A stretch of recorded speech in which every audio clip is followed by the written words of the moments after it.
Russia is huge. There are people of different cultures, ethnicities, linguistic groups, and religious faiths living in Russia. Sometimes in separate regions, sometimes side by side. However, people of different faiths are not always tolerant and friendly towards each other, especially when it comes to people with an old dominant faith, such as Russians with Orthodox Christianity. Many minority Christian groups are regarded as foreign and even alien to Russia.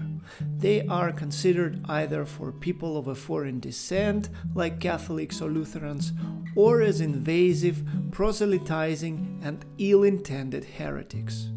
Since the end of the Second World War, a former ally in the anti-Hitler coalition, the United States of America, became the rival nuclear superpower, an opponent and an enemy in the Cold War. Luckily, two countries have never engaged in an open military conflict, yet they have a long history of proxy wars, espionage, and ideological propaganda. Sadly, after the rise of Putin and the establishment of some sort of Soviet Union 2.0, this rivalry is again on the table.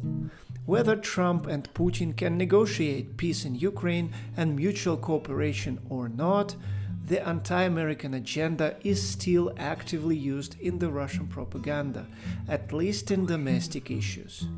When it comes to religion, the accusations of being either agents of American influence or flat-out American spies were used in anti-religious campaigns since the 1940s.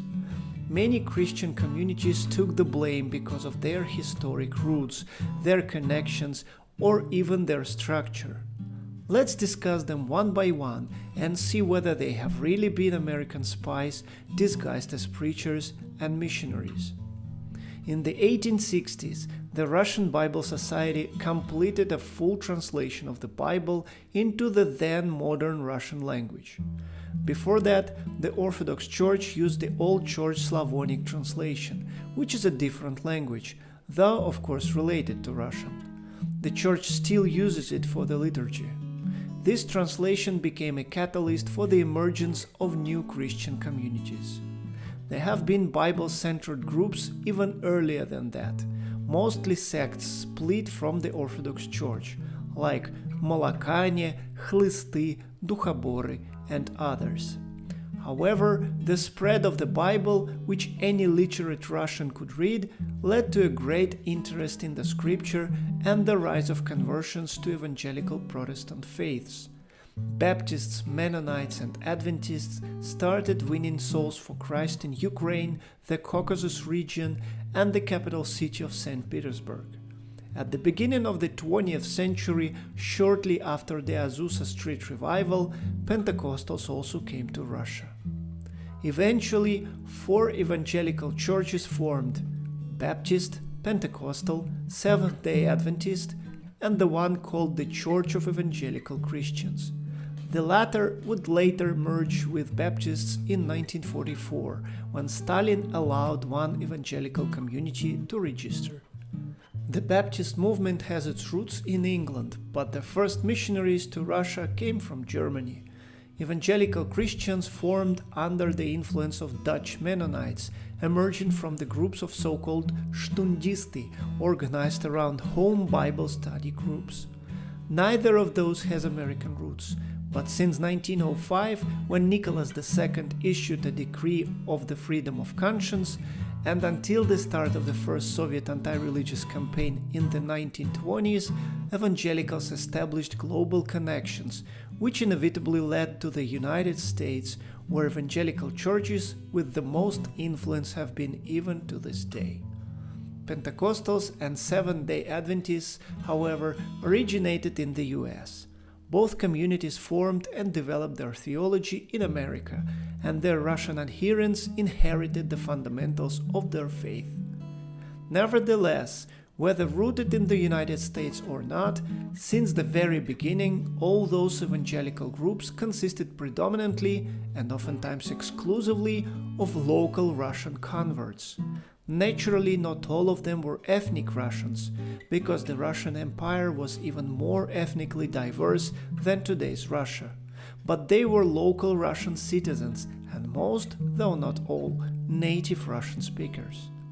Throughout Soviet history and later, evangelicals have maintained contacts with their fellow believers. Sometimes they manage to participate in international congresses or conferences. Sometimes foreign preachers and guests, including prominent Americans like Billy Graham and Van Cliburn, visited churches in Russia so that the regime could claim freedom of religion. And sometimes persecuted underground communities used foreign connections to call for international support and receive Bibles and other literature as contraband. In the 1960s, 1970s, Soviet Pentecostals actively campaigned for immigration to the US. Inspired by the official program that allowed Soviet Jews and ethnic Germans to emigrate to Israel and Germany, Pentecostals tried to claim the same rights. However, since they were not an ethnic group, most of their attempts were in vain. The only exception was 2 families, 7 people in total, who managed to get to the American embassy in Moscow. They lived in the embassy for 5 years until, after a series of negotiations between the 2 countries, they could finally leave in 1983. The authorities actively used all these facts for propaganda, claiming that evangelical communities that were commonly called sectarians were financed and supported by the West to influence the Russian people and commit espionage. In most cases, propaganda painted believers as uneducated, ignorant, and brainwashed, but their leaders as cold-blooded traitors, coordinated by American curators. Another community with direct roots in the United States was Jehovah's Witnesses. Their organization has a vertical structure. All congregations are commonly coordinated, and the agenda of their meetings is synchronized.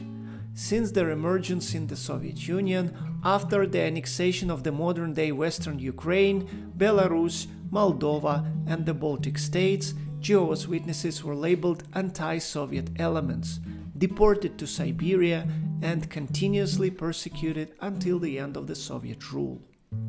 All Jehovah's Witnesses I interviewed for my current research, as well as numerous accounts in historical literature, indicate that one of the major labels put on them has always been American sect, American spies, agents of American influence, and the like.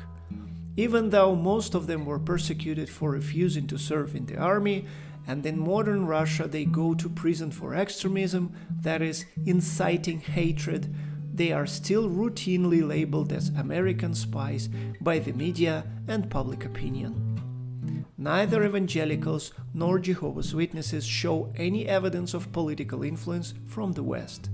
Evangelicals have developed their faith, theology, and lifestyle quite independently from their fellow believers abroad because for more than a century they have been isolated by the Iron Curtain, marginalized, and persecuted.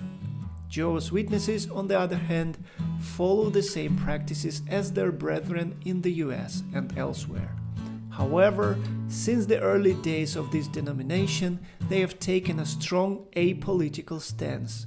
They refuse to participate in any activity or organization they see as political, which has historically caused them much trouble in the United States as well.